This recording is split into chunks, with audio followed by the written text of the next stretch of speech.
자, 오늘 모닝 체크는요, 트럼프 대통령의 이 상호관세 발표, 이 내용을 중심으로 집중을 해서 좀 준비를 했습니다.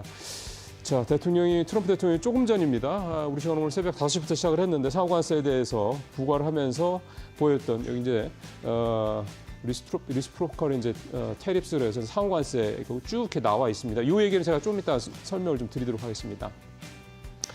한국의 25%, 그다음에 중국 34%, EU 20%, 대만 32%, 인도 26%, 일본 24%.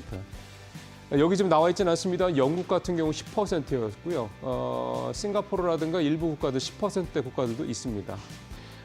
종합을 해보면 기본 관세 10% 일단 부과를 다 합니다. 그러니까 이거는 그동안에 나왔던 보편 관세 성격을 띈다 이렇게 보시면 될 것 같습니다. 그리고 여기에 이제 추가로 그 나라 해당 상황에 따라서 이제 관세가 이제 추가로 부과가 되는 거예요. 예를 들어서 우리가 25%니까 우리는 기본 관세 10%에다가 15% 이제 추가 관세가 이제 더해졌다 이렇게 이제 이해를 하시면 되겠습니다.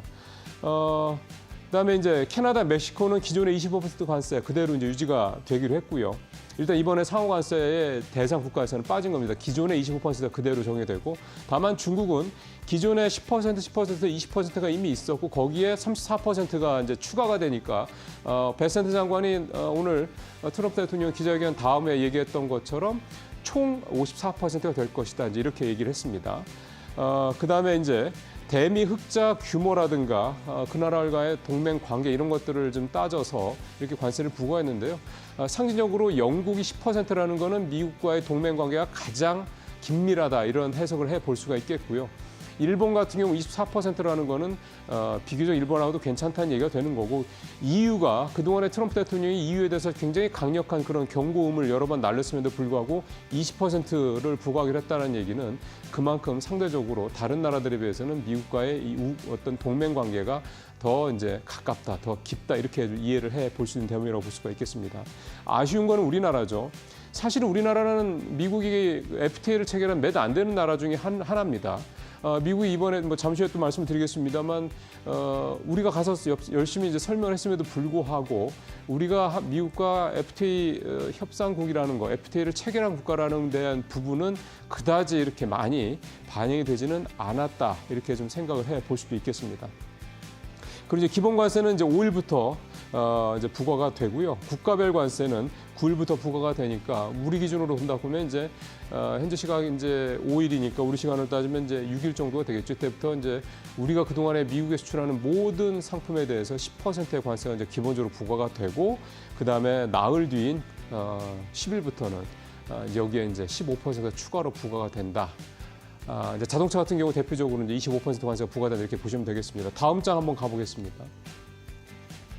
자, 또 살펴봐야 될 게 이제 우리가 이제 관세를 FTA 체결국에도 불구하고 이렇게 비교적 높게 받은 이유는 역시 우리의 이제 대미 수출 때문이라고 봐야 되겠습니다. 지금 이제 뭐 중국과 비슷하긴 한데 우리가 원래는 중국이 압도적으로 많고 미국이 그 다음이었는데 이제 작년 기준으로 거의 비슷해졌습니다. 18%, 20% 사이 정도가 되는데요. 수출액이 1,278억 달러로 10.4%를 이렇게 해서 이게 이제 작년보다 10.4%가 늘었고요. 그다음에 미국 무역 수지 흑자 규모가 557억 달러, 역시 역대 최고인데 이게 이제 전체 대미 무역 흑자국 중에서는 이제 8위권에 해당이 됩니다. 그러니까 이런 부분들이 이제 반영이 됐다 이렇게 좀 봐야 될 것 같고요. 또 하나는 지난 2월 달부터 알루미늄과 알루미늄 제품 25% 관세가 부과가 됐는데 이번에 오늘 또 추가가 됐습니다. 맥주 캔과 같은 공캔이라고 그래야 되죠. 이 빈 알루미늄 캔에도 역시 관세가 20%가 좀 부과가 되기로 했다. 그러니까 알루미늄 관련된 제품의 관세 부과 영역이 더 넓어졌다 이렇게 좀 이해를 하시면 될 것 같습니다. 이 맥주 캔, 그러니까 공 알루미늄 캔 같은 경우는 우리나라가 작년에 7억 8천만 달러 수출을 좀 했는데 미국에 이게 캐나다와 아랍에미리트에서는 3위 수출국입니다. 이런 부분들도 좀 반영이 됐다고 좀 봐야 될 것 같습니다. 자, 마지막 장 한 장 더 가보죠. 미국의 고위 당국자가 오늘 트럼프 대통령이 발표를 한 다음에 이런 얘기를 했습니다. 관세보다 더 큰 문제는 비관세 장벽이다. 이제 우리나라와 일본을 좀 더 콕 집어서 얘기를 했는데 특히 농산물 관련돼서 굉장히 집중적인 비판을 했고요. 이 사람이 했던 얘기가 최국 대우 MFN 관세에 대해서 미국은 우리나라에 3.5%를 부과하는데 한국은 13%를 부과하고 있다는 얘기를 반복을 하고 있습니다. 근데 이 양반이 좀 잘못 알고 있는 게 우리가 지난번에 미국에서 이제 FTA 재협상 얘기 나왔을 때 가서 뭐 우리 안덕근 통상부 산업자부 장관이 가서 뭐 열심히 얘기했다고 하는데 우리가 13%를 부과하는 건 맞고요. 이건 미국이 아닌 다른 나라들에 해당되는 거거든요. 근데 이제 이거를 이제 통칭해서 이제 우리나라가 하는 것처럼 그렇게 얘기를 했다라는 거고 실제 우리는 미국에 대해서 0.79%의 관세를 좀 부과하고 있습니다.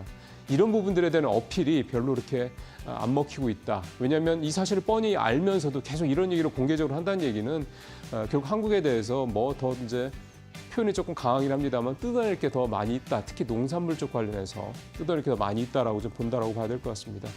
탄핵 정국을 맞아서 이 대미 협상력이 사실 어떻게 보면 역대 최저 수준으로 낮아진 상황에서 자꾸 이런 일이 이렇게 이제 상호관세가 부과가 되고 이제 본격적으로 어떻게 보면 지금부터 이제 아까 뭐 말씀드렸던 것처럼 인하를 할 수 있는 협상의 여지가 있는 상황에서도 우리가 좀 현재 이 대응력이 과연 이제 일기 트럼프 대통령처럼 나와줄 수 있을지 이게 기대와 걱정이 참 묘하게 교차하는 그런 상황이라고 볼 수가 있겠습니다. 모닝체크 마치겠습니다.